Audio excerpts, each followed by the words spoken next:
ஊரில் வந்து ஒரு ஃபேமஸான ஜென் மாஸ்டர், அதாவது ஞானி இருப்பார். அவர் வந்து இந்த ஆத்தோரமாக வந்து ஒரு ஆசிரமத்தில் இருப்பார். அவரை தேடி நிறைய பக்கத்து ஊர்லேருந்துலாம் வருவாங்க. அப்படி வந்து அன்னைக்கு பக்கத்து ஊர்லேருந்து போட்டில் வந்து அவரை பார்க்கறதுக்கு ஒருத்தர் வராரு. வந்து இறங்கிட்டு, ஐயா எனக்கு பிஸ்னஸில் பெரிய ஒரு டென்ஷனு, ரொம்ப ஸ்ட்ரெஸ் ஆயிடுச்சு, மனசு மைண்டு வேலை செய்யவே மாட்டேங்குது, ரொம்ப குழப்பமாக இருக்குது, எனக்கு என்ன பண்ணுறதுன்னு தெரில, ஒரு மைண்டு ஃப்ரீஸ் ஆன மாதிரி ஆயிடுச்சு, எனக்கு ஏதாவது ஒரு வழி சொல்லுங்கள் இது தீர்றதுக்கு அப்படின்னு சொல்லுவார்.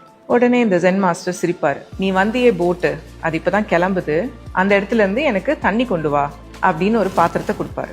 இவர் போய் அந்த பாத்திரத்தில் தண்ணி எடுத்துகிட்டு வருவார். பார்த்தா ஒரு மாதிரி மடியாக இருக்கும். ஏன்னா அந்த போட் இப்போ தான் போயிருக்கு இல்லையா, கீழே ஊற்றிடுவார். எனக்கு இந்த தண்ணி வேண்டாம், எனக்கு தெளிவான தண்ணி வேணும், கொஞ்ச நேரம் கழிச்சு போய் எடுத்துகிட்டு வான்னுவார். ஒரு 10 நிமிஷம் கழிச்சு போய் திரும்ப தண்ணி கொண்டு வருவார்.